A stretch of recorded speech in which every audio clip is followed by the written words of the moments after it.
Rádio Ação, com Eduardo Baez, Madeleine Lasco e Fernando Martins. As notícias da semana e a cosmovisão cristã. Boa tarde, São Paulo. Boa tarde, Brasil. São 13 horas e 1 minuto. Estamos aqui na Rádio IPB3, por todas as nossas plataformas, pelo YouTube, pelo Facebook, em mais um programa Rádio Ação. Estamos voltando após a Copa e agora teremos mais um programa nesta tarde de segunda-feira. Rádio Ação é um programa que fala das notícias do dia a dia e da cosmovisão cristã.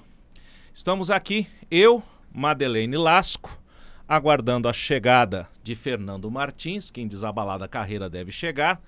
E a Madeleine vai falar um oi para você e depois eu vou apresentar para vocês o nosso convidado de hoje. Tudo bem, Madeleine? Oi, gente. Boa tarde, Edu. Boa tarde todo mundo que está ouvindo a gente aí pelas ondas do rádio, da internet. Grande segunda-feira para todos. Ressaca pós-Copa, né? Eu nem tanto, né? Porque, enfim, não estava acompanhando assim com tanto afinco. Atrapalhou o horário do meu outro programa, estava meio brava, mas vamos que vamos. E com a gente aqui está o Alexandre Almeida, presbítero Alexandre Almeida, professor de Biologia do Colégio Mackenzie e secretário nacional da Mocidade Presbiteriana. Tudo bom, Alexandre? Boa tarde, Edu. Boa tarde, Bahia. Boa tarde a todo mundo. É um prazer estar com vocês. Até debutando, né? No espaço de rádio, né? Uma coisa interessante. Você nunca falou em rádio? Rapaz, não. Essa coisa é bacana. Eu tô achando que eu vou começar a viciar e ficar mal acostumado. Isso é um problema. Bom, né? É interessante, né?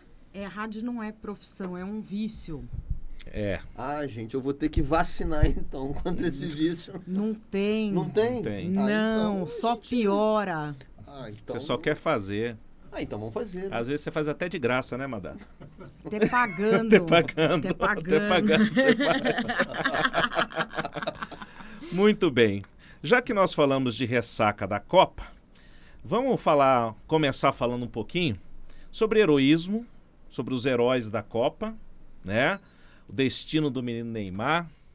Vou começar perguntando para o Alexandre quem que ele destaca como o grande herói dessa Copa em termos humanos. Você deve ter acompanhado bastante, que eu sei que você tem a cara de cruzeirense, né? Rapaz, até que não, cara. Eu sou vascaíno. Meu Deus. E depois que eu mudei para São Paulo, eu virei palmeirense. Né? Então, a minha esposa é cruzeirense, né? Cruzeirense. Assim... Palmeirense não acompanha a Copa. Não tem Mundial, né? Não tem Mundial. Mas isso é uma piadinha que o Blatter agora acabou com aquela história, né? Nós temos Mundial. Mas o Blatter foi impedido, né?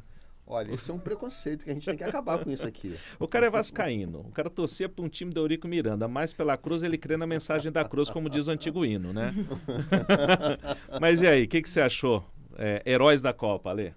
Heróis da Copa. Eu acho que o croata, o Rodrigo, eu acho que ele é o cara que vai marcar esse tempo como um grande guerreiro. O Rodrigo? O Rodrigo. Por quê, Rodrigo? Porque depois de fazer uma sequência de jogos e todos irem para a prorrogação e ele ter uma energia mental ainda para continuar e para comemorar um segundo lugar que não faz parte da nossa cultura latina, a gente acha que ser segundo lugar não é ninguém, e ele ficar feliz, ter uma presidente lá presente fazendo toda essa festa, eu acho que foi impactante. O Modric. E você, Madá? Eu acho que aí vai ficar entre dois. Eu acho que a gente vai ter dois heróis. Vai ter esse, porque é um cara que tem uma história de vida impressionante. Eu estava vendo as imagens de Zagreb, as pessoas estavam já aglomeradas na praça esperando os caras chegarem antes do avião dos jogadores pousar em Zagreb. E eu acho que é uma mudança muito grande para esse povo que cresceu na guerra, né? A gente tem a população de adultos jovens da Croácia cresceu sendo dizimada etnicamente. Quando a Iugoslávia se desfez, se esfacelou, eles ficam ali numa região da Iugoslávia que numa época foi dominada pela Itália, depois passou a fazer parte da Iugoslávia, depois foi esfacelada pelos sérvios. São pessoas que, por exemplo, eles não sabem que cara eles tinham quando eles eram crianças, porque não tem foto. Eles não têm memórias de infância, porque tudo se desfez, a casa foi... Eu tenho amigos que viveram essa situação. Então, eles contam, assim, as pequenas coisas do dia a dia. São pessoas diferentes da gente, porque, assim, ele não tem, assim, aquela roupinha que a sua mãe guardou.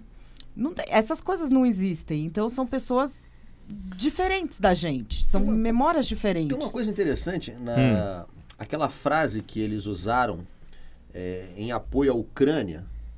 Eu fui ler sobre essa história e havia uma correlação, e muita gente criticou que eles teriam uma fundamentação nazista, a frase. E historicamente não tem, porque eles precisavam romper com a União Soviética, a antiga União Soviética, e usaram do sistema que o único grupo que estava contra a União Soviética, que tinha alcançado aquela região geográfica, foram os alemães. Então, ela não tem uma conotação ideológica. Ela tem uma história de que, para a gente ser livre, a gente pode usar até os inimigos dos nossos inimigos. E também tem uma outra coisa que é o seguinte, o Putin tentou recentemente invadir a Ucrânia. Sim. Então, do mesmo jeito que os franceses estavam fazendo high five com as meninas do Pussy Riot, e que porque isso é muito pop, virou uma coisa insensada, os croatas, que conhecem melhor a história ali da região dos Balcãs, sim, deram um grito de apoio aos ucranianos que recentemente estavam para ser invadidos usando um evento russo. O que é uma coisa altamente revolucionária para se fazer. E viva o futebol, né? 100 anos atrás estava todo mundo ali em guerra. Você tinha ali a presidente da Croácia de mão dada com o presidente da França, do lado do presidente da Rússia, todo mundo botando medalha em jogador que foi refugiado, com os meninos filhos de africanos das colônias francesas, já nascidos na França, com cidadania francesa, que tem esse rapaz, esse Mbappé, que é um menino de 19 anos de idade. O Kanté mesmo, né? O Pogba que levou a mãe segurar a taça, que eu achei a coisa mais sensacional. Quem pode segurar a taça? Quem pode segurar a taça? Os chefes de estado, os campeões mundiais e a minha mãe. E a minha mãe. Não, e o detalhe interessante do Pogba é que além ele levou a mãe para segurar a taça, né? Mas quando ele segurou a taça, ele colocou a foto do pai dele. Tem essa foto, tá rodando na internet, botou a foto do pai já falecido, segurando também, junto com a taça, quando ele levanta a taça. E a mãe dele. Porque contra toda a autoridade, excepto mi mamá. Né? Ela tá lá, a Mama África tá lá. Né? E aí eu acho que esse rapaz, esse Mbappé, que é nascido já na França, a França teve uma presença muito deletéria na África, assim, menos do que a Alemanha, porque a presença alemã na Nigéria foi o pior tipo de colonização que a gente já viu acontecer no mundo, tanto que a Nigéria é uma cleptocracia, é o país que tem o maior atraso social em termos de organização institucional. Você tem a organização do Boko Haram, você não consegue... É um país que tem, por exemplo, a polio você não consegue combater por causa dos clusters que se formam, dos diversos boatos. E é um país que tem petróleo, o país que mais tem petróleo na África. E quando a Alemanha colonizou a Nigéria, eles levaram tijolo para fazer casa, para não ter contato com aquela gente. Foi o tipo de colonização mais odiosa que existiu ali. E a gente vê agora, 100 anos depois, uma tentativa humana de superação disso muito interessante. São os bisnetos tentando superar aquela crença de que existia classes diferentes de seres humanos. E aí isso está sendo a grande discussão desse final da Copa, né? Você falar desse multiculturalismo, dessa multinacionalidade, dessa multietnicidade, se é que existe essa expressão que eu estou utilizando, Mas, ao mesmo tempo, você nota um monte de oportunista na internet escrevendo cada abobrinha, cada absurdo sobre o assunto, né, principalmente nessas redes sociais. E em vista disso, eu acho que, assim, falando dos heróis da Copa, para mim, são essas figuras, esses jogadores resultantes dessa mistura toda. Você falou, 100 anos atrás, exatamente 100 anos atrás, a região estava toda conflagrada. Né? Nós estamos no fim da Primeira Guerra Mundial. Se a gente pegar, por exemplo, a Croácia, a história da Croácia tem 30 anos recente, mas a história dela data de 1848, quando começa um movimento chamado Primavera dos Povos, em que o leste europeu quer se livrar do Império Austro-Húngaro. Entra a Rússia no meio, gera a Primeira Guerra Mundial, tem o massacre dos armênios. Quer dizer, você vê o que aconteceu ali, né? E o que a Copa fez. Viva o futebol, né? Futebol é muito mais que um jogo, foi mesmo, né? Mundo. Agora, indo para um outro lado, vamos para o outro lado do Atlântico, para terras tupiniquins. E o nosso símbolo de futebol, o que vai acontecer com ele? Então, né, quem acompanha a Madeleine lá na Gazeta do Povo sabe que ela foi profética no começo da Copa, né, Madá? Conta aí. Porque é o seguinte, o jornal que eu trabalho, a Gazeta do Povo, fez os GIFs com os melhores momentos do Brasil na Copa em todas as Copas. Aí, sem autorização do diretor do jornal, é verdade. Para variar? Por quê? Mas depois deu certo. Depois deu certo. Que eu falei pra ele, tô melhor que essa equipe de esportes inteira, que eles entendem de esporte, ficam racionalizando. Eu falei com o Oswalter, que é o rapaz que faz os GIFs, falei assim, Oswalter, faz pra mim um GIF do Neymar rolando no chão. Isso antes da Copa. Que esse vai ser o grande momento do Brasil na Copa. Só vai se falar disso. E aí o Oswaldo achou engraçado e fez escondido. A gente procura para mostrar aqui o GIF. Você quer ver uma coisa curiosa nessa situação? Que me incomoda é essa terminologia, o menino Ney. Uhum. Ele é um homem, cara. Ele não tem que parar, às vezes, da gente olhar o Neymar como se fosse uma criança. Um garoto mimado, birrento, que fica fazendo beicinho. Ele é um homem, ele é um atleta dos mais bem pagos no mundo hoje. Não, foi que eu escrevi no Twitter no final da Copa. Se o Mbappé tem 19 anos e nós temos um jogador de quase 30 e chamamos ele de menino, o que o Mbappé é? Um feto? Não, e agora vão jogar no mesmo time, hein? Ele vai sair de lá ofuscado agora. Mas sabe que isso é uma coisa que me fez torcer um pouco pela França? Eu queria ver o circo pegar fogo. Porque eu quero ver agora como é que vai ser quando chegar no treino do PSG, que o treinador já disse que todos são iguais, que não tem o craque do time, e que o Mbappé é o craque do time. Essa talvez seja uma grande sacada. Eu fiz um comentário uma vez que, para mim, e curiosamente o Bernardinho fez esse comentário ontem, que o Neymar precisa de um coach, de alguém que o instrua. O Neymar é talvez um dos maiores jogadores de futebol do momento, mas ele não é um atleta no seu sentido pleno. Ele não é um atleta como é, por exemplo, o Tom Brady no futebol americano, como 52 dias. Tá chegando.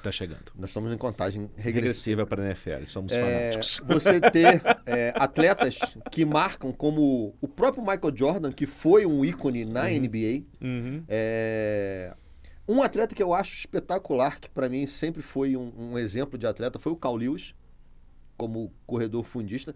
Quer dizer, pro Neymar chegar no nível desses caras como atleta, que impacta não só o seu meio do futebol, mas todo o meio esportivo, ele precisa sim, e eu acho que o Bernardinho está certo, de um coach, de alguém que o oriente, sair desse círculo pai, família, parças, e assumir que tem que ter um administrador pessoal de comportamento de alguém num outro patamar para transformar ele num atleta de ponta.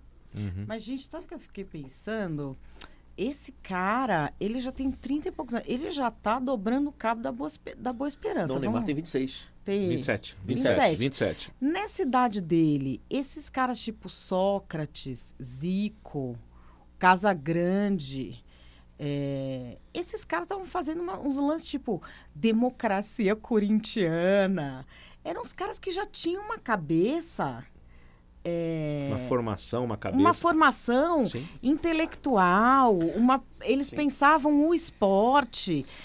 O que cada um de nós que está aqui fazia com essa idade? Não, você vê o exemplo de percepção social que o Cafu tem.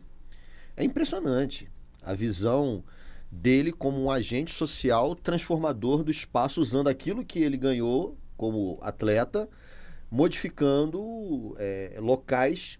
Aqui mesmo em São Paulo tem algumas escolinhas do Cafu, em bairros extremamente pobres, em que ele monta uma estrutura fantástica. Quer dizer, a percepção social que ele tem é fabulosa. Não precisa ir muito longe. A gente repercutiu aqui, num dos programas anteriores, logo que começou toda essa polêmica com o Neymar, a entrevista do René Simões, né? Aquela entrevista de, eu acho que 8 anos atrás, 10 anos atrás.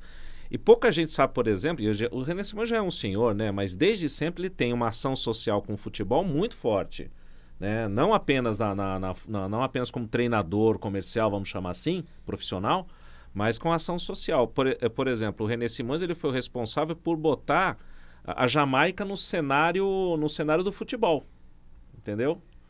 E assim, o que ele faz nas áreas sociais aqui é fantástico, né? Mas o que vai acontecer com o Neymar? Eu estava lendo ontem que o staff dele está procurando uma forma de começar a recuperar a sua imagem social, principalmente com as crianças. Porque depois daquele vídeo das crianças se jogando no treinamento de futebol, né, tá todo mundo lá no treinamento e o treinador grita Neymar e a criançada cai todo mundo para lá. Foi a grande queimação dele ali. Tem uma escola na Inglaterra que eles suspenderam todas as aulas de futebol. Uma escola famosa, não lembro o nome dessa notícia. Eles suspenderam todas as aulas uma semana, porque as crianças ficavam só fazendo isso agora. Ficavam jogando e gritava Neymar e todo mundo se jogava no chão. Entendeu? Virou chacão. Assim, vai vender relaxante muscular. Não, mas a Madalena tem uma tese que acha que o Neymar só vai conseguir superar isso quando a família inteira resolver fazer o Neymar Challenge. E ele junto, né? Mas eu acho que já passou do ponto. Ele tinha que ter pego isso, tinha que ter agarrado no começo já. Fosse você a consultora de marketing dele... ele já tinha se jogado no chão. Ele, Galvão Bueno, Casagrande, os 3 agarrados lá no meio da Copa já. Fácil? Fácil, porque senão vira chacota, vira o que virou. Você acha interessante essa questão do Bernardinho?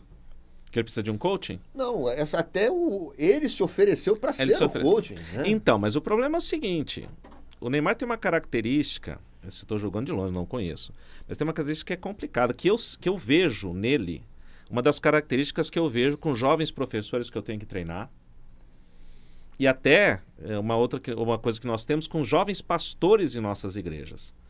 Eles acham que eles já estão prontos e que eles não precisam se submeter a nada. Sim. Né? Eles não precisam submeter a nada. Então eu sempre olho, por exemplo, quando eu vou treinar ou mentorear um jovem professor que está começando na carreira, cara, onde que o cara quer dar aula? Eu quero dar aula na Avenida Paulista 900. Né? Quero dar aula lá no Tamandaré, seja onde for.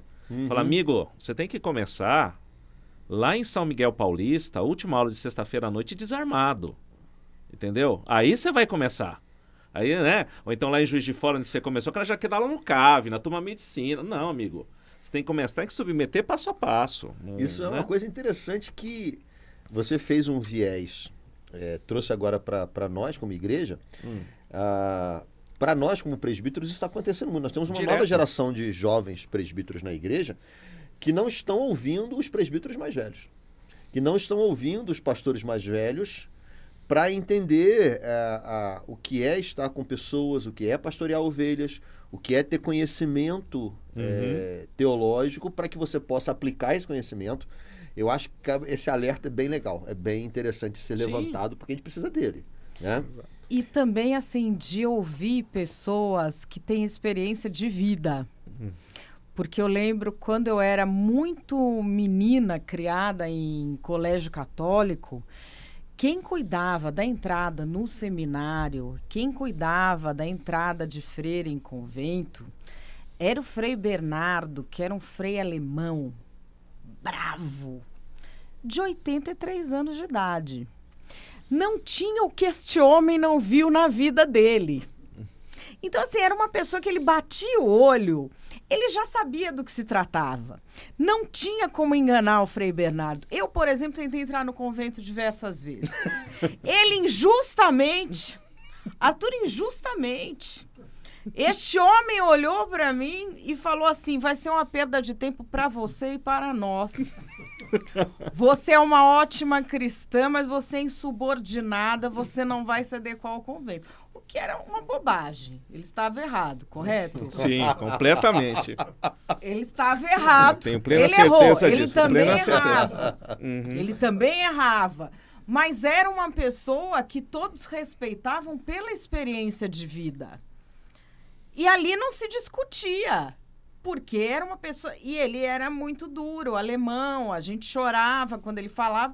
Depois, anos depois, as pessoas falavam, poxa, esse cara... Mas existia isso, o respeito pela experiência de vida que as pessoas Sim. têm. Uhum. Porque você não aprende experiência... Você não tem como passar a experiência de vida. O que a pessoa adquire de olhar o comportamento dos outros... E na igreja, sobretudo, em que todo mundo tenta fingir que está no seu melhor, que é mais virtuoso, que é melhor que o outro.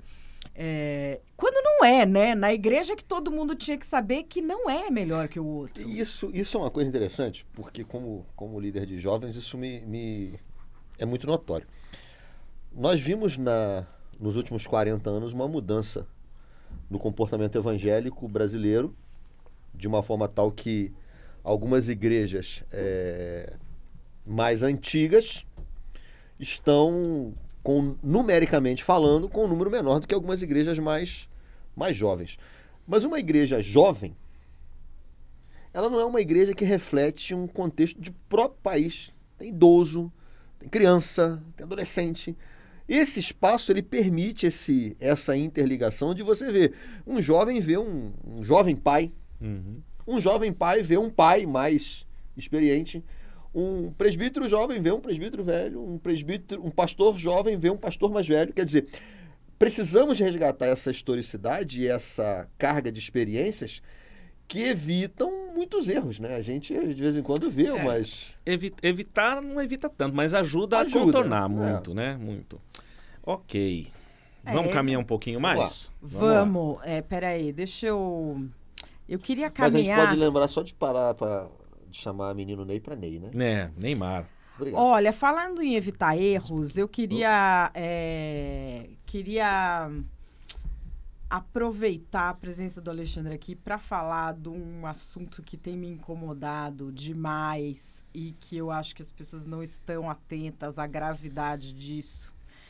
No final do mês passado, o Ministério da Saúde emitiu um alerta de risco de volta risco de volta não, já voltou o sarampo ao Brasil. Nós temos mais de 200 casos de sarampo. As pessoas que vivem, sobretudo aqui em São Paulo, encasteladas nesta grande metrópole, imaginam que se trata de uma doença simples como a catapora. Saibam que crianças, mesmo de classe média alta, morrem de sarampo, que é uma doença democrática. Elas ficam surdas, elas ficam cegas, elas podem ter sequela para a vida inteira, e mesmo seu filho que foi vacinado, ele pode pegar sarampo se a cobertura vacinal total da população for mais baixa do que o necessário. E agora a gente tem um alerta que é um caso de calamidade pública, que é o risco de volta da poliomielite. O vírus da poliomielite circula por 20 países na região das Américas, mas só há casos de poliomielite, que é esse risco que corre o Brasil, em 3 países do mundo atualmente: Nigéria, Afeganistão e Paquistão. Só há casos de poliomielite em países que tiveram guerras e atentados terroristas o suficiente para se ter uma cobertura vacinal e uma falta de saneamento tão calamitosa que isso volta. Aqui no Brasil, a gente tem cidades com uma cobertura vacinal mais baixa do que em pontos de guerra que eu estive no Congo. Na Bahia tem casos de 15%, menos de 90%. Você pode encher seu filho de vacina que não adianta. Isso é uma coisa curiosa. Vou pegar esse gancho no primeiro caso, que é o sarampo. Era uma doença que acreditava estar erradicada no país. E ela, então, gera um primeiro problema. A maioria dos médicos jovens nunca viram um caso de sarampo. Então, o diagnóstico ele já começa a ser preocupante, porque muitos não viram no seu período de formação. Segundo, que o sarampo ele é transmitido pelo ar. Então, se você tiver um grupo de crianças reunidas, na fase de transmissão ela é assintomática. Então, você ainda não está vendo que há um caso e aquilo se espalha. E é uma vacina extremamente fácil, extremamente acessível, uma vacina que ela é dada de graça no Brasil, e fica-se a pergunta por que as pessoas não estão vacinando. Né? Isso é uma situação extremamente grave. Recebemos casos de sarampo vindo da Venezuela, por isso que você tem uma incidência de aproximadamente quase 500 casos de vacina, de sarampo, tanto no Amazonas quanto em Roraima. Há um número muito alto. E esse alerta está demorando, na minha cabeça, de acontecer de uma política um pouco mais agressiva de campanhas de vacinação. Você citou o caso da polio. Se a minha memória não estiver falhando, um dos últimos casos de polio que nós tivemos no Brasil já vão para alguns anos e agora volta a ter novamente casos de polio, que são só em países de calamidade. Então, peraí, não pode num país como o nosso, que tem um sistema de postos de saúde espalhados como nós temos, com a velocidade gigantesca de distribuição que nós temos para poder ter esse acesso à vacina, e você não ter essa campanha de vacinação. Mas quais são, então, os fatores? A gente está vendo tudo isso acontecer. Mas quais são os fatores que estão mostrando que isso está acontecendo? Ou seja, falha do sistema público de saúde, a população que não está levando para vacinar, não tem campanha, gente que está dizendo que vacina não leva a nada, que causa autismo, como já vi por aí. O que está rolando por aí? Sim, a campanha tem, as vacinas são compradas. Há falhas de distribuição em alguns municípios, sobretudo no norte e no nordeste. A gente tem municípios com cobertura vacinal de 15%, o que não tem, assim... Isso não tem nenhuma desculpa para acontecer. Sim. Durante guerra, é mais que 15% a cobertura vacinal da polio. Madá, como é que vocês erradicaram a polio lá em Angola? Ia de casa em casa vacinando. Tomando garrafada na cabeça, tiro, andando em beco. Eu fiz isso grávida.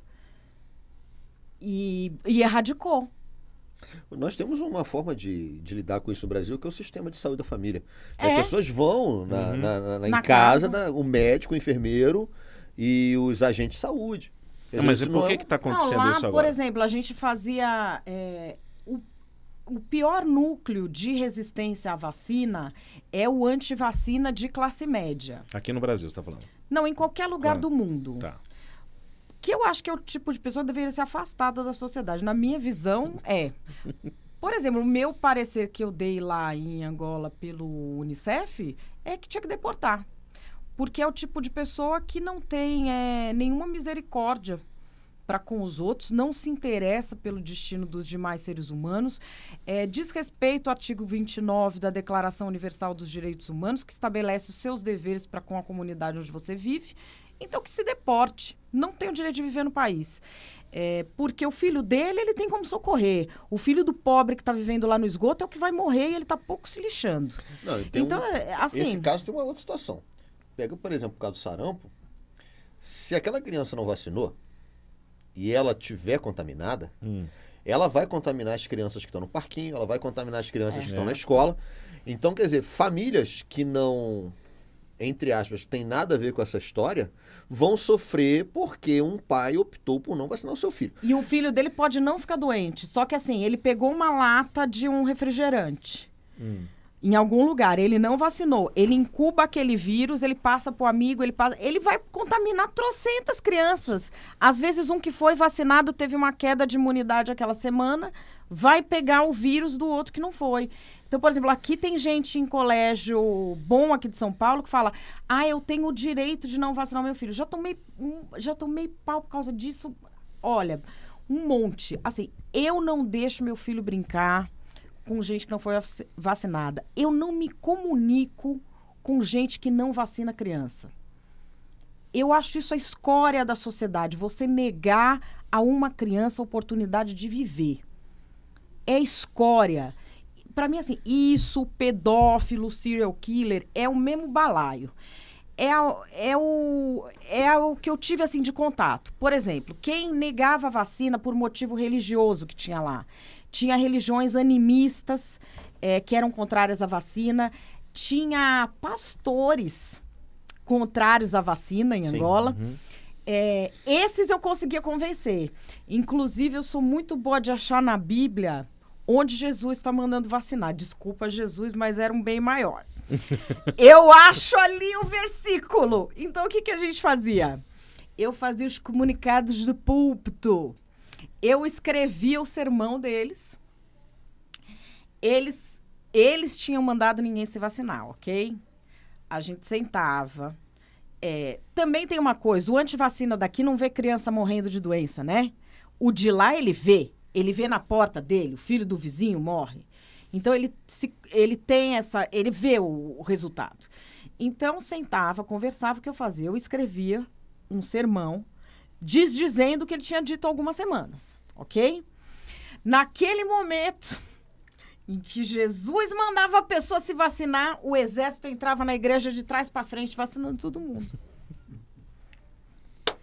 Erradicou. Tem uma sacada. Assim, ninguém mais não morre mais uma criança disso lá.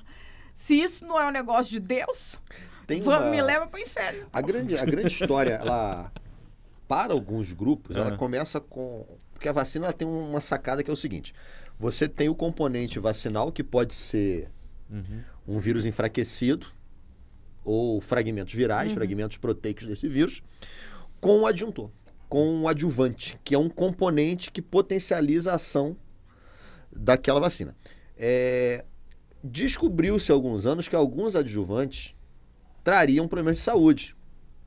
Mas não se tinha dado se o adjuvante, junto com o componente vacinal, trazia problema de saúde. Então, por isso que virou essa cultura, a vacina causa doença. Não, aquele adjuvante sozinho, ele pode trazer um problema. Mas ele combinado, não. Essas vacinas, elas têm uma margem de segurança extremamente elevada. Elas passam por protocolos de pesquisa em que elas fazem testes com poucos, com dezenas, com centenas de pessoas, até que ela chega no público geral. Ela não é uma coisa, sacamos aqui um produto e vamos aplicar em todo mundo amanhã. Não é, ela é um produto de uma pesquisa de muito tempo. E essa campanha, ela chega ao Brasil hoje, vinda de grupos americanos que têm dito que não deve ser vacinado por liberdade de consciência. Eu não quero expor meu filho a uma doença que a vacina pode provocar. Mas, estatisticamente falando, a chance dele desenvolver essa doença pelo adjuvante é extremamente menor do que o da doença. Quer dizer, se eu fosse pensar em termos matemáticos, é muito melhor eu vacinar do que não vacinar. Porque eu vou evitar a doença, a principal, e a probabilidade de acontecer alguma coisa, ela é mínima. E o número de dados, por exemplo, do caso do autismo, ele não há corroboração científica para esse comentário. Saiu um artigo numa revista científica uma vez, de um cientista falando isso do autismo, e depois se viu que ele falsificou os dados. Ele falsificou os dados, ele falsificou as amostras. E aí, assim, mas a minha convivência com as pessoas anti-vacina era muito assim, olha, então você não vai poder mais usar o sistema bancário aqui no país. Aí ele parava de ser anti-vacina. Então você vai ser deportado, seu salário aqui é $50 mil, você vai ganhar 10 mil lá no seu país de origem. Ele parava de ser anti-vacina. Porque a questão é a seguinte, é só fresco, entendeu? uma pessoa que quer roubar uma oportunidade de uma criança viver, faça-me o favor. Desde que começaram as vacinas, nós vimos o quê? Surto de autismo? Em 100 anos já tinha virado todo mundo autista, se acontecesse isso que os caras falam. Sim. Não, nós vimos as pessoas pararem de morrer. É isso que nós vimos. Assim, pelo amor de Deus, entendeu? Fora que desobedecer a ordem da Autoridade de Saúde Pública é crime de acordo com o Código Penal brasileiro. Pra mim, chegou aqui, voz da consciência. Pra mim, eu não sou barranco pra malandro, não tenho vagabundo de estimação. Pra mim é o seguinte, alguns enfermeiros fazem isso, já vi fazer, e sou a favor que faça. Recusou vacinar? Conselho tutelar, boletim de ocorrência. Acabou. É o que diz a lei. Pra mim é isso, acabou. Não tem liberdade de consciência. O caso de uma família que não fez transfusão de sangue por motivos religiosos e a justiça deu parecer favorável, mas a justiça, o STJ, acusou os médicos de negligência. Não pode. No Brasil não pode. Então é uma coisa curiosa. A criança morreu por causa da ausência da transfusão de sangue e os médicos estão sendo processados. O médico vai, aqui no Brasil, vai encana o médico e a família. Não pode. O protocolo se a família se recusa, você oficia o conselho tutelar e o juiz supre a transfusão de sangue. Você não pode negar socorro. Por que pode negar vacina? Não pode também. O papo tá muito bom. Nós vamos continuar com ele daqui a pouquinho. Só anuncio a chegada de Fernando Martins à bancada. Poxa vida, muito obrigado pela recepção. Eu me atrapalhei. Ele veio de pogobol. Ainda existe pogobol? Ele tem. Ele faz muito exercício.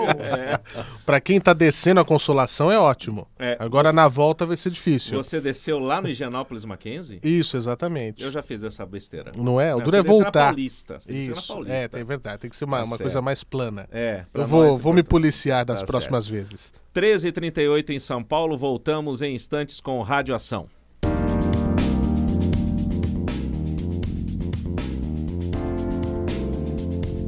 Rádio Ação, com Eduardo Baez, Madeleine Lasco e Fernando Martins. As notícias da semana e a cosmovisão cristã.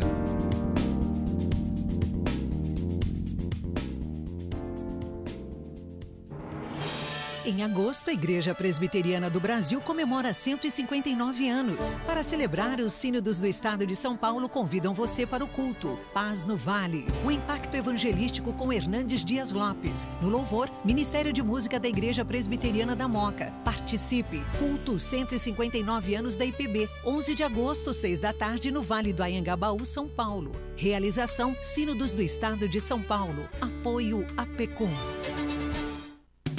Sou o pastor Sérgio Lima, da Igreja Presbiteriana de Santo Amaro. Estou te convidando para ouvir o programa A Vida de Jesus, toda sexta-feira, meio-dia, na IPB3, a rádio com imagem. Leitura das Escrituras, interpretação, entrevistas e aplicações. Você é meu convidado. Espero você. Estudo Bíblico. Apresentação Sérgio Lima. Apoio Igreja Presbiteriana de Santo Amaro, São Paulo. Você está ouvindo IPB3, a rádio com imagem.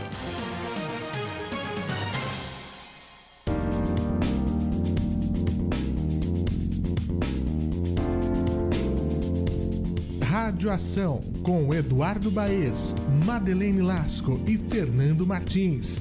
As notícias da semana e a cosmovisão cristã. Boa tarde, São Paulo. Voltamos, são 13h40. Eu havia anunciado anteriormente que ele tinha chegado, agora ele chegou oficialmente. Fernando Martins está conosco. Estou aqui com ele, com Madeleine Lasco, com Alexandre Almeida. E nós vamos falar um pouquinho sobre a questão da Tailândia agora, daquele resgate, me perguntaram se milagres acontecem. Eu costumo dizer que o que aconteceu na Tailândia é semelhante à abertura no Mar Vermelho para aquele pessoal lá, viu? Sim. Que foi. né? Então, Madá, o que você tem para dizer para a gente da Tailândia, dos detalhes todos? E tivemos um superchat ali? Foi. O William Trader, põe aí, ele me deu um superchat de R$5. Explicando por que só teve o dele, né? Ainda. Madá, hoje o mercado não está para peixe. Pois é. Não está para peixe hoje. Metade do mês. Não dá. Metade do mês, Metade o do povo mês, aquela tá coisa, difícil. vale é só daqui a 5 dias. Não, vamos falar do resgate dos meninos tailandeses, que foi realmente uma coisa impressionante, né? Não, Foi um... Eu ficava agoniado vendo aquelas imagens que depois divulgaram do resgate. Gente, eu não conseguia, o preparo... eu não conseguia ver, até tirarem eles de Então, dentro, eu não consegui ver nada. O preparo físico, espiritual, mental, porque você sabe que um já morreu, um mergulhador que foi tentar ajudar. E que era das forças especiais, embora seja retirado, já reformado, mas era um cara que tinha era um cara que entendia, né? do negócio, né? Eu como nado como um martelo sem cabo, né? Então eu me vi agoniado de ver aquele trabalho, o desprendimento dessas pessoas, né? Todas as pessoas que trabalham com resgate, com salvamento, né? A gente põe aí o SAMU, o pessoal que trabalha nas rodovias. Eu não consigo, eu não tenho esse preparo. Tá aí uma coisa que eu não... Chegasse, olha, depende de você. Falar, sinto muito.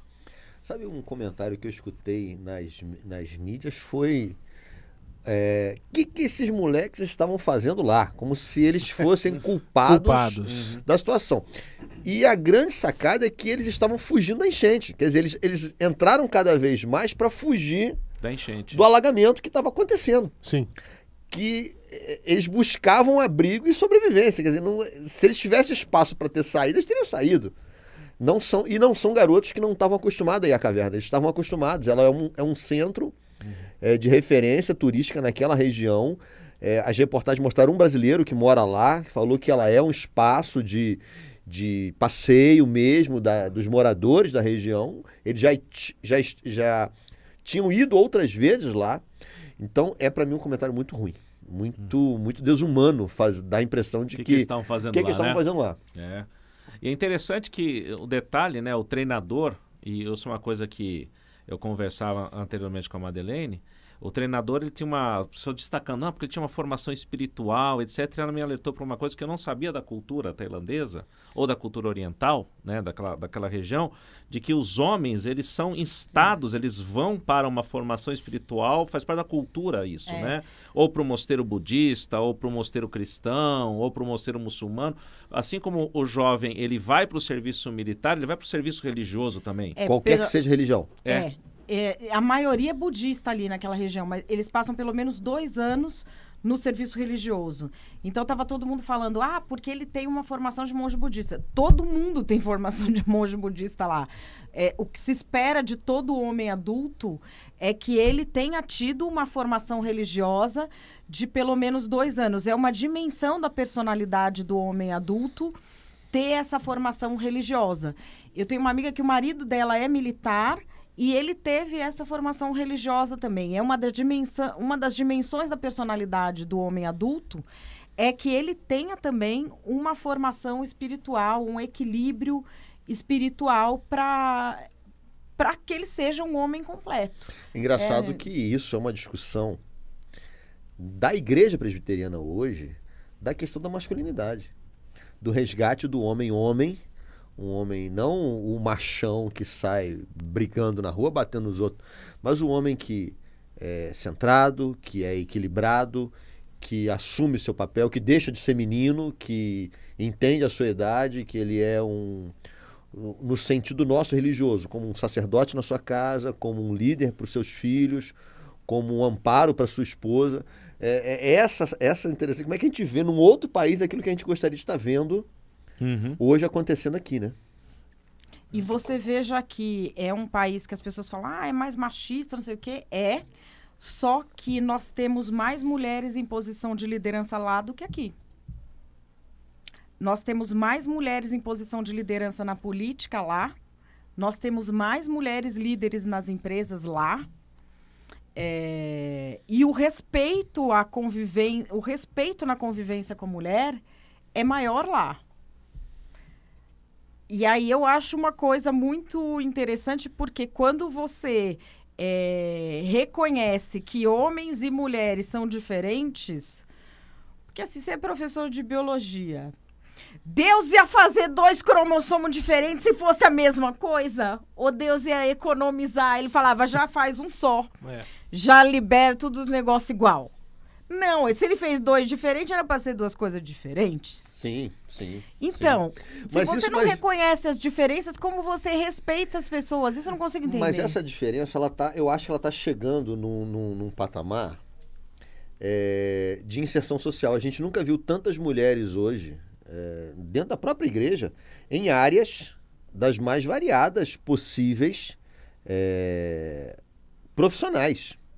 Não, veja só, você como eu, nós trabalhamos em sala de cursinho de preparação. A gente vê muito isso. Em minhas salas de preparação, por exemplo, para medicina, que são as mais concorridas, eu vou dizer para você que 70% é feminino. Sim, as minhas também. 70%, a mulherada está tomando espaço mesmo, entendeu? Mas ainda você não tem esse respeito à diferença. Eu acho que não. Eu acho que não existe... Eu acho que existe uma cobrança de que a mulher tenha qualidades masculinas para ser respeitada. Sim. Totalmente. Exatamente. Existe essa cobrança. Você lembra de um comercial antigo? Antigo não. Não vou dizer antigo, porque aí... Não é antigo. Não é antigo. Tá certo. Mas ele é um comercial... viu no YouTube. Vi no YouTube. Mandaram para ele no certo. WhatsApp. Exatamente. Negócio Da Dani Calabresa. A Dani Calabresa fazendo um comercial. Dani Calabresa, para quem não sabe, é uma humorista. Né? Ela tem que contextualizar.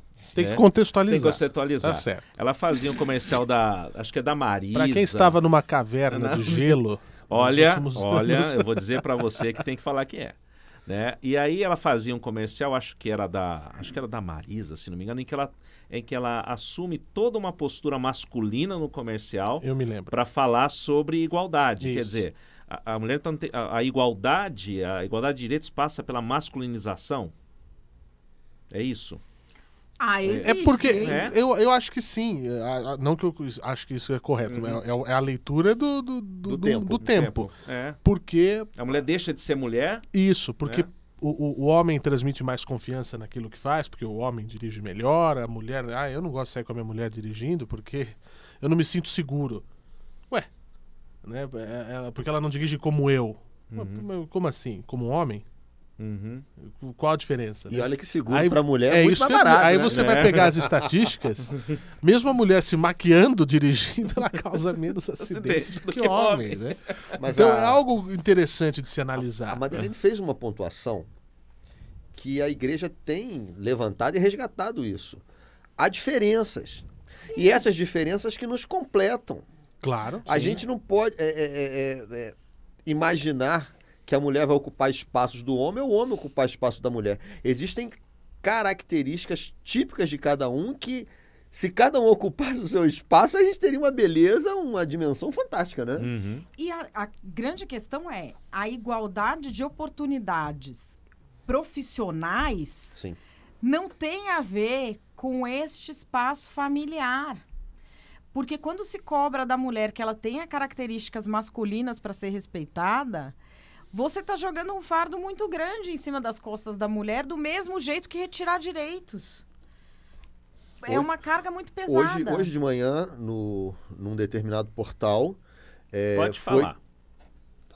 No portal, no UOL, veio um comentário sobre o número de mulheres no Senado Federal e que a perspectiva é uma redução do número de mulheres na próxima eleição.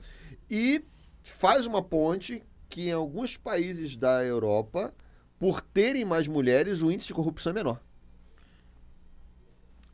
A presença de mais mulheres na política torna a incidência de corrupção menor do que onde tem mais homem.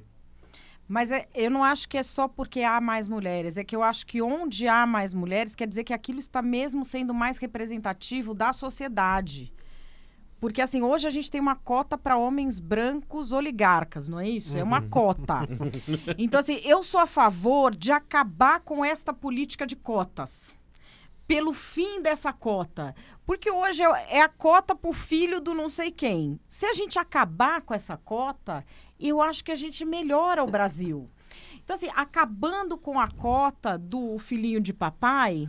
Mas as pessoas vão conseguir concorrer em pé de igualdade? Não vão. E aí?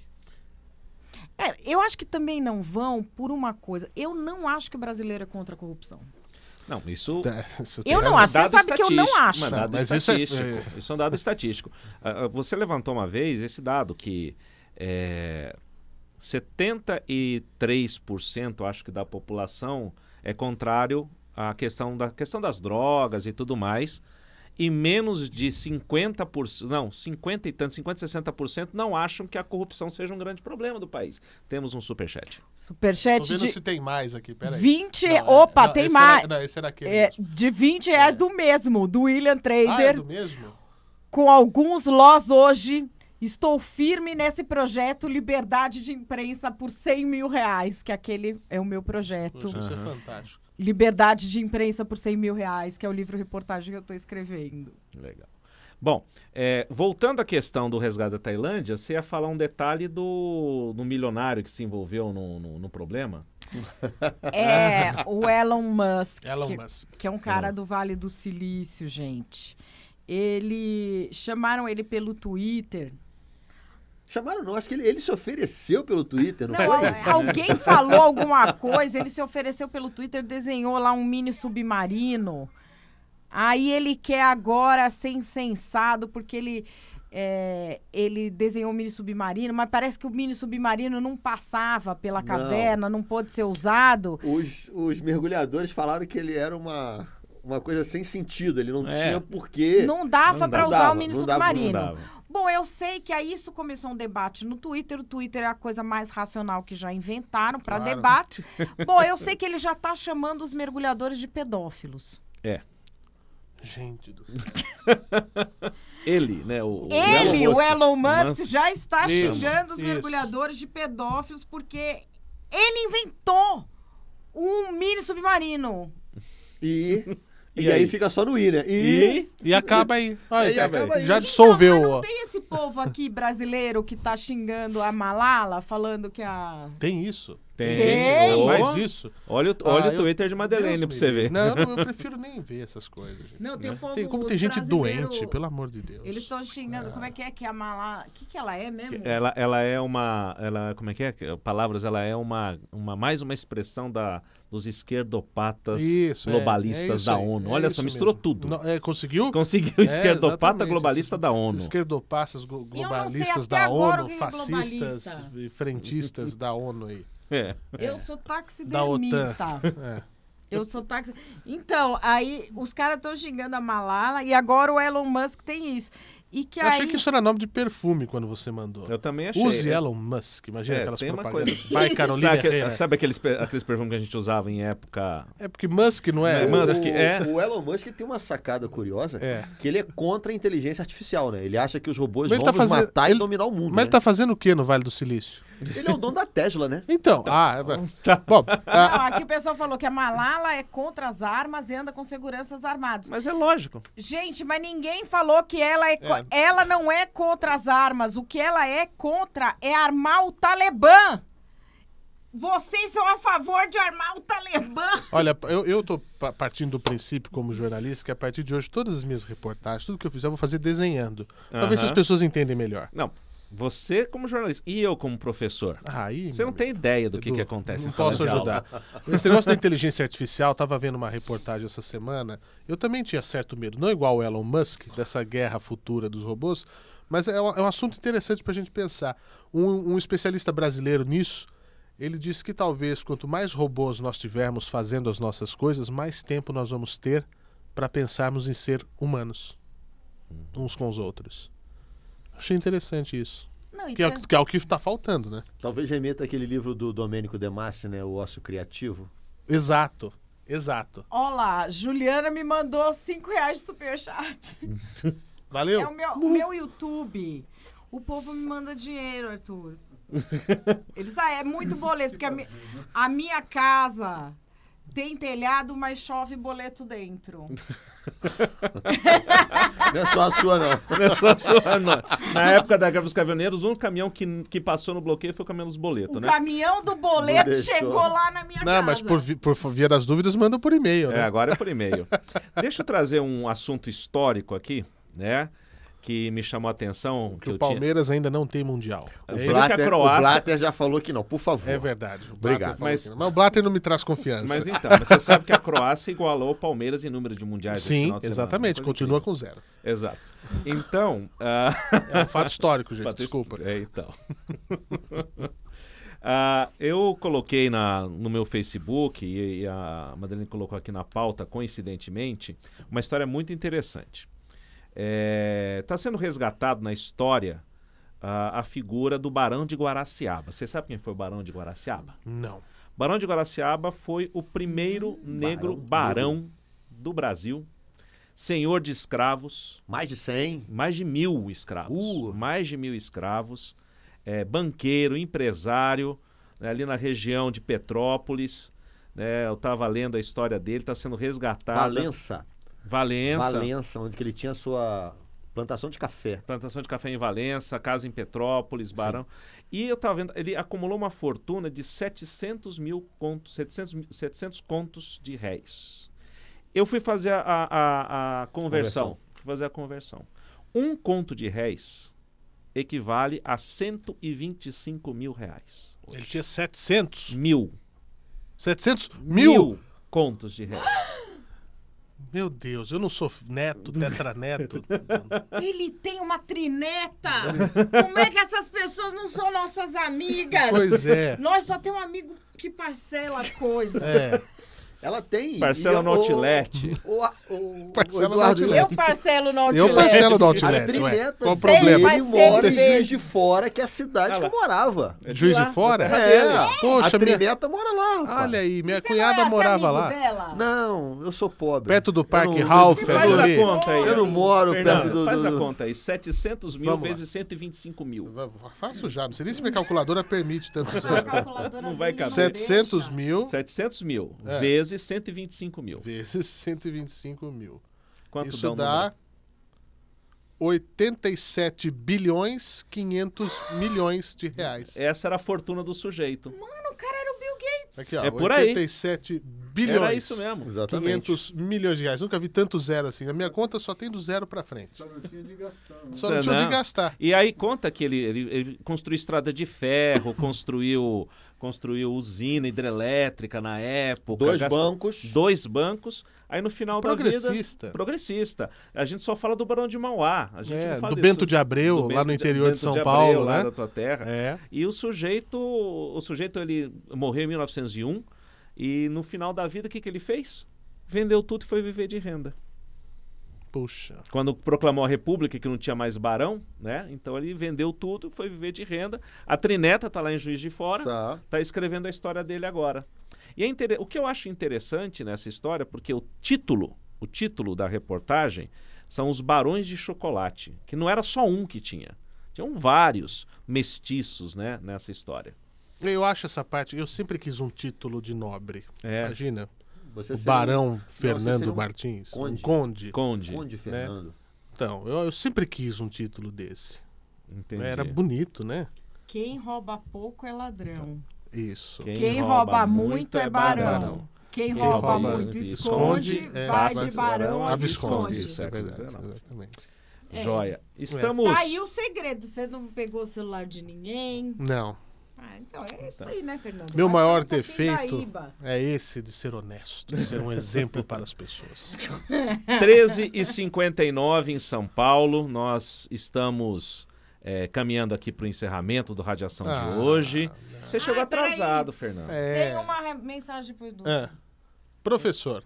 Oi. Estudei filosofia contigo no estúdio. Olha só. Aprovei medicina em 2018. Excelente. Primeiro no ProUni. Uau! Obrigado, você é mestre. Estou de férias, merecidas, né?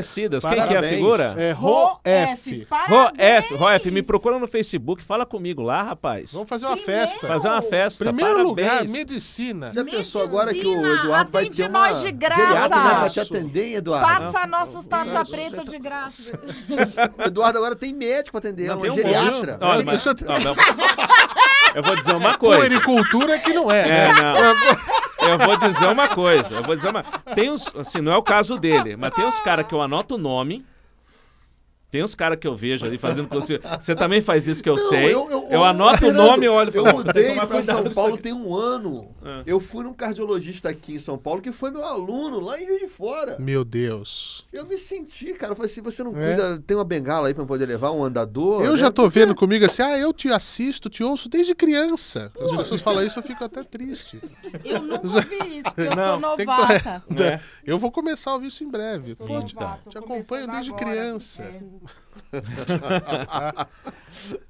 Nós vamos encerrar o Radiação de hoje. Muito bom o papo gostoso demais com o Alexandre. Alexandre, você está mais do que convidado para estar conosco mais uma vez, aqui do lado no Mackenzie, né? O cara está aqui do lado conosco. Vai ser um prazer. Alexandre é um grande amigo. Madeleine, obrigado. Está conosco mais uma vez. Fernando. Sempre juntos. Grande Arthur. E nós vamos encerrar com uma reflexão do pastor Marquito, que está lá na Alemanha hoje. Está na Alemanha. Mandou uma foto da porta da Catedral de Wittenberg pra gente. Mandou também, está comendo muita salada muita lá. Muita salada alemã. Deve ser, com joelho de porco. Chucrute. Eisbein. E uma mensagem que está no canal dele, chama Reverb, Marquito Lopes. Por sinal, só um parênteses, é uma produção belíssima, que não é só, óbvio, o conteúdo é incrível, porque o Marquito é incrível, mas é tudo tão bonito, tão bem belo, feito, que ajuda, acredito eu, que a chegar ainda mais no objetivo de evangelizar, de levar as mensagens positivas e de nos fazer pensar qual é o nosso papel nesse mundo. Parabéns a quem produz também.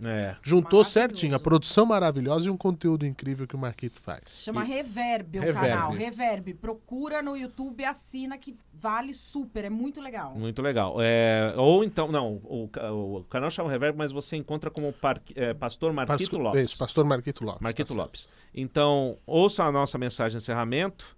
É muito bom estar com vocês. Voltamos na semana que vem com o Rádio Ação.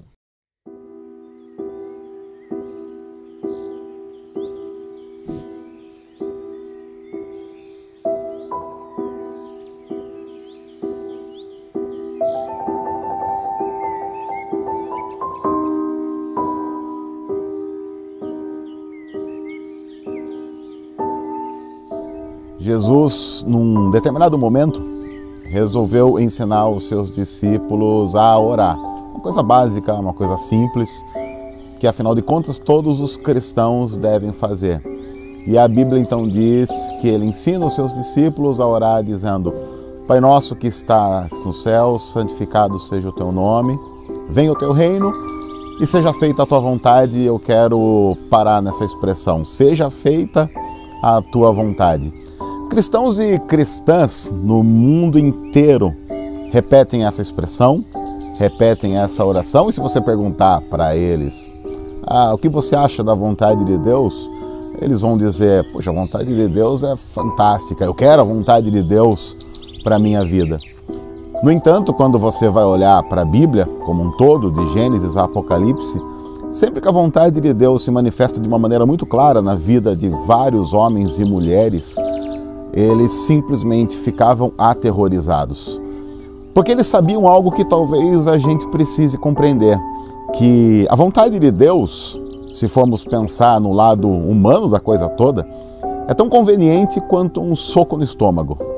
É isso mesmo. A conveniência da vontade de Deus tem a ver com um soco no estômago, em que nós somos tirados de toda a nossa tranquilidade, da nossa zona de conforto, para descobrir de verdade que sim, a vontade de Deus é boa, perfeita e agradável, mas é boa, perfeita e agradável para o reino de Deus. Para nós, humanos, falhos, cheios de pecados, significa muitas vezes abrir mão de tudo o que nós, como pecadores, gostamos, para que seja feita a vontade de Deus. Eu tenho muitos temores e receios quando eu vejo pessoas orando pela vontade de Deus. Isso não é ruim, mas quando isso acontece sem a consciência de que a vontade de Deus é algo espantoso e estrondoso, seres humanos podem ser colocados num local muito perigoso. Às vezes as pessoas louvam e engrandecem ao Senhor pedindo: Senhor, seja feita a tua vontade. Amém, que assim seja. Mas talvez o que nós não podemos esquecer de forma alguma é que quando falamos da vontade de Deus, obviamente, nós reconhecemos que Deus tem planos, reconhecemos que Deus nos ama, tem a vontade dele para a nossa vida, nós louvamos e muitas vezes quando essa vontade vem sobre nós, nós simplesmente dizemos: ok, Senhor, mas então tem misericórdia de nós. Mas também não podemos esquecer que, às vezes, quando a vontade de Deus se manifesta, a única coisa a dizer é dizer exatamente como disse Jó: o Senhor Deus deu, o Senhor tirou, bendito seja o nome do Senhor. É bom? É bom. É o correto? É o correto. Mas não é fácil. Seja feita a vontade do Senhor.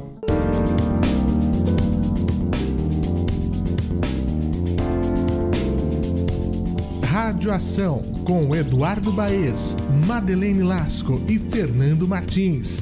As notícias da semana e a cosmovisão cristã.